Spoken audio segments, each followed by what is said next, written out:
సచివాలయ ఉద్యోగుల వీరులకి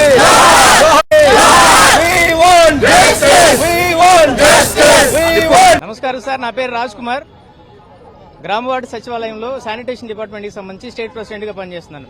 ఈరోజు మేము 2019లో రిక్రూట్మెంట్ ద్వారా వచ్చినటువంటి మేము రాష్ట్ర ప్రభుత్వానికి ఎంతో ఉన్నతమైనటువంటి పేరు తీసుకొచ్చినటువంటి వ్యవస్థగా గ్రామ వార్డు సచివాలయం దేశంలోనే ఆదర్శప్రాయంగా నిలిచింది. అప్పటి నుంచి ఇప్పటి వరకు గాంధీజీ కలలు కన్నటువంటి గ్రామ స్వరాజ్యాలు వీటన్నింటికీ బాటలు వేసుకుంటూ వెళ్తున్న మా వ్యవస్థ ఈ రోజు బీటలు వాడిపోయిన పరిస్థితుల్లోనికి వచ్చింది. ఎంతో మంది ఉద్యోగులు గడిచినటువంటి ఈ 2-3 నెలల్లోనే మా వాళ్ళు ఎంతో మంది సూసైడ్లు చేసుకోవడం, అలాగే పని ఒత్తిడి వల్ల గుండెపోటులు, ఇతరితర కారణాలతో ఎంతో మంది ఉద్యోగులు నేలరాలిపోతూ ఉన్నారు.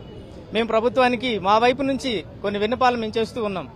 ఉద్యోగులు గవర్నమెంట్ ఇచ్చేటటువంటి ప్రతి పనిని మేము నిబద్ధతతో చేసుకుంటూ ముందుకు వెళ్తూ ఉంటాం. ఇప్పటికీ ఆ రోజు మొదలుపెట్టినటువంటి నవశకంతో స్టార్ట్ చేసినటువంటి వాళ్ళం ఇప్పటికి కూడా ప్రజెంట్ ఇప్పుడు జరుగుతున్నటువంటి యూనిఫైడ్ ఫ్యామిలీ సర్వే వరకు అన్ని పనుల్లో మేము ముందుండి ప్రభుత్వానికి వెన్నుదన్నుగా ఉండి చేస్తున్నటువంటి ఉద్యోగులు ఈ రోజు తెలియని స్థితిలోనే బలైపోతున్నారు అనే విషయాన్ని మేమందరం ప్రభుత్వం దృష్టికి తీసుకురావాలన్న ఉద్దేశంతోనే మేము ఇక్కడ నిలబడటం జరిగింది. మా వైపు నుంచి కొన్ని డిమాండ్స్ ప్రభుత్వానికి తీసుకువెళ్తూ ఉన్నాం. మేము ఎక్కడైతే మేము పనిచేస్తూ ఉన్నామో ఆ పని చేసే ప్రాంతాల్లో మాకు నిర్ణీతమైనటువంటి పని వేళలను కల్పించండి. ఉద్యోగులు కనీసం వారి కుటుంబాలతో గడుపుకునేటటువంటి సమయం కూడా లేకుండా పండగల వేళల్లో కూడా ప్రతి చోట ప్రతి పని మేము చేసుకుంటూ ముందుకు వెళ్తూ ఉన్నాం. కనీసం మా కుటుంబాలతో మేము గడుపుకునేటటువంటి సమయాన్ని మాకు ఇవ్వండి. ఎంతో ఒత్తిడితో మేము ముందుకు వెళ్తూ ఉన్నప్పుడు కనీసం కుటుంబాలు మామూలు నుంచి ఎంతో కొంత సమయాన్ని కేటాయించమని అడుగుతున్నప్పుడు కూడా కేటాయించలేకపోతున్నాం. ఈ పని ఒత్తిడితో ప్రతినిత్యం మేము ఇదే ఒత్తిడితో ముందుకు వెళుతూ ఉన్నప్పుడు కనీసం ఒక సెలవు అడిగినప్పుడు కూడా ఆ సెలవు పని అయిపోయిన తర్వాతే అని చెప్పే పరిస్థితులు ఉన్నాయి. మేము అడిగేటటువంటి మా అధికారులు కూడా మా వైపు నుంచి కొద్దిగా కూడా జాలి చూపించే పరిస్థితి ఉంది. ఇలాంటి పరిస్థితుల్లో మేము ఎవరిని అడుగుతాం? రాష్ట్రానికి పెద్ద దిక్కుగా ఉన్నటువంటి ముఖ్యమంత్రి వర్యులనే మేము అడుగుతున్నాము. సార్, మా కుటుంబాలన్నింటినీ మేము బ్రతకడానికి ఈ ఉద్యోగంలో మేము మీరు ఏదైతే పని చెప్తున్నారో ఆ పని మొత్తం చేస్తాం. మా కనీసం కొన్ని పని వేళలు అనేటటువంటి మాకు కేటాయించారు, ఆ పని వేళల్లోనే పని చేయించండి. మాకు కావలసిన సెలవులు ఇవ్వండి. మాకు పని ఒత్తిడి పెరిగింది. అంతకుముందు వాలంటీర్ వ్యవస్థ ఉండేది, ఆ వ్యవస్థలో ఇప్పుడు లేని ఆ పని కూడా మా మీదే పడింది. ఇది కూడా మేము చేసుకుంటూనే ముందుకు వెళ్తూ ఉన్నాం. ఇదే పరిస్థితి కొనసాగుతూ ఉంటే మా కుటుంబ వ్యవస్థలో, ఈ ఉద్యోగ కుటుంబ వ్యవస్థలో ఇంకా కొద్ది మంది మాత్రమే మిగులుతారు. వారందరూ కూడా మీ వైపు ఆశగా ఎదురు చూస్తూ ఉన్నారు. వారందరి కుటుంబాల్లో వెలుగులు నింపాలని, వారందరి జీవితాల్లోకి మా ఉద్యోగ భవిష్యత్తును కూడా మీరు దృష్టిలో పెట్టుకుని మా అందరికీ న్యాయం చేయాలని కోరుకుంటూ ఉన్నాం. అందరికీ నమస్కారం. నా పేరు ధనలక్ష్మి.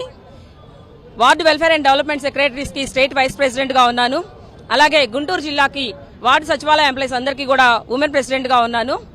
ఈ రోజు ఇంతమంది ఇక్కడ గ్యాదర్ అవుతున్నారు అని అంటేనే దీని యొక్క సివియారిటీ ఏంటి అనేది ప్రభుత్వం అర్థం చేసుకోవాలి. ముందుగా ఈ కార్యక్రమం అనేది నాట్ ఓన్లీ గుంటూరులోనే కాదు, శ్రీకాకుళం మొదలు అనంతపురం వరకు కూడా ప్రతి ఒక్క సచివాలయ ఉద్యోగి రోడ్డు మీదకు వచ్చి ర్యాలీలు చేస్తున్నారు, నిరసనలు తెలియజేస్తున్నారు అని అంటేనే ఇది ప్రభుత్వం ఒక్కసారి ఆలోచించాలని మేము తెలియజేస్తున్నాము. సచివాలయ ఉద్యోగులందరూ కూడా ఎంతో నమ్మకంతో, ఆశతోటి యువకులు ముందుగా ఉద్యోగాల్లోకి వచ్చారు. వారందరూ కూడా కుటుంబాలను చక్కగా పోషించుకోవాలనే ఉద్దేశంతో ఉన్నారు. ఇటువంటి పని ఒత్తిళ్ల వల్ల వాళ్ళు మానసిక వేదనకు గురవుతున్నారు. ఒకే రోజు ఒక మనిషి ఎన్ని పనులు చేయగలడో అంతకు మించి ప్రభుత్వం పనులు చేపిస్తూ ఉన్నది.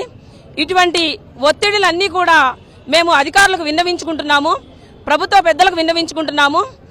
నాకు తెలిసి ఇంత సివియారిటీ ఉన్నది రాష్ట్రంలో సచివాలయ ఉద్యోగుల మీద, ఇంత పని ఒత్తిడి ఉన్నది అని గౌరవ ముఖ్యమంత్రి వర్యులకి చేరి ఉండదు.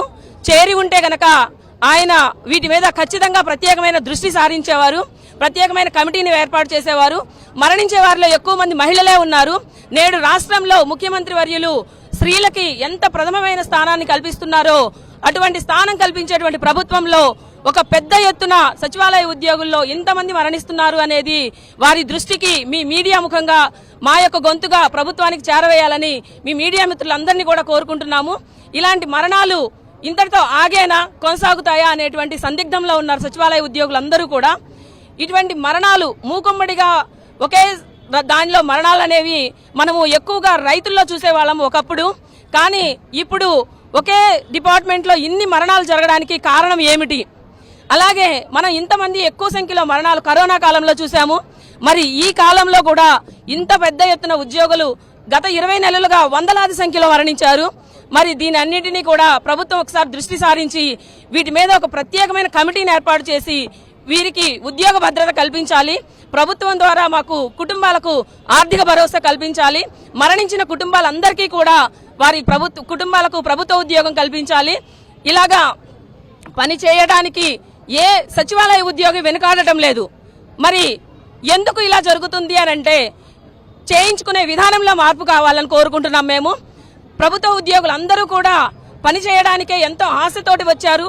ఎంతో ఎఫిషియన్సీ ఉన్నటువంటి సచివాలయ ఉద్యోగులందరూ అందరూ కూడా వారందరి చేత పని చేయించుకోండి, మేము చేయడానికి సిద్ధంగా ఉన్నాము. మేము ప్రభుత్వానికి ఎటువంటి వ్యతిరేకము కాదు. కాబట్టి ప్రభుత్వ పెద్దలందరూ కూడా ఒక్కసారి మా సచివాలయ ఉద్యోగుల మీద దృష్టి సారించి సర్వేలు ఎన్ని రకాలుగా చేయిస్తున్నారు, ఎన్ని రకాల సర్వేలు చేస్తున్నారు వీళ్ళు, వివిధ రకాల డిపార్ట్మెంట్ పనులన్నీ కూడా కొత్తగా ఏదైనా ఒక సర్వే వచ్చింది అని అంటే ఎవరికి అసైన్ చేయాలి అంటే ముందుగా సచివాలయ ఉద్యోగులే గుర్తుకొస్తున్నారు. ఆంధ్ర రాష్ట్రంలో ఇంకా ఏమి డిపార్ట్మెంట్లు లేవా? మిగిలిన డిపార్ట్మెంట్లు అందరినీ ఒకలాగా, మరి సచివాలయ ఉద్యోగులు ఒక్కలాగా ఎందుకు చూస్తున్నారు? ఇవన్నీ కూడా మేము ప్రభుత్వాన్ని కోరుకుంటున్నాము.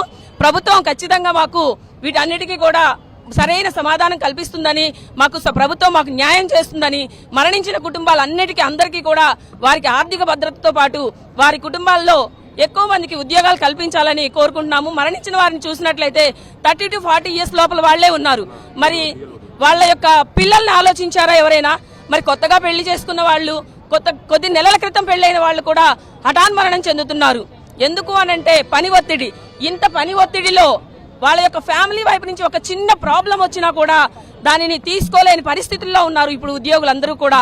వీటన్నింటినీ కూడా ఒక టైం లేదు, కాన్ఫరెన్స్లు పొద్దున 7 మొదలు పెడితే తీసుకువెళ్ళామండి.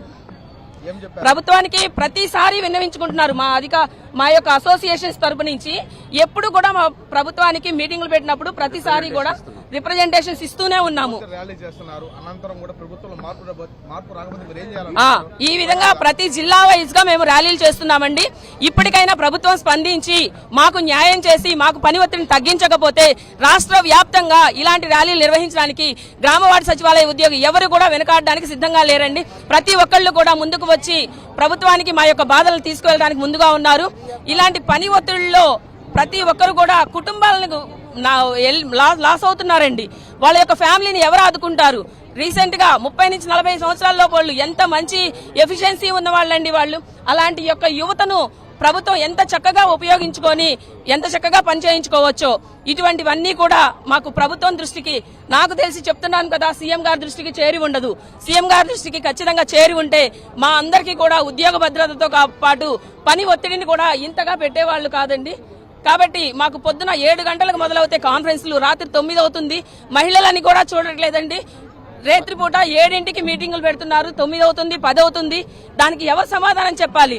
ఇంట్లో ఇంకా పొద్దున 7 గంటలకు కాన్ఫరెన్స్ మొదలవడమే కాన్ఫరెన్స్ తో, మా దినచర్య మొదలవడమే కాన్ఫరెన్స్ తో మొదలవుతుంది. ఇటువంటి వాటి అన్నింటినీ మేము ఎవరికి చెప్పుకోవాలి? ఉద్యోగుల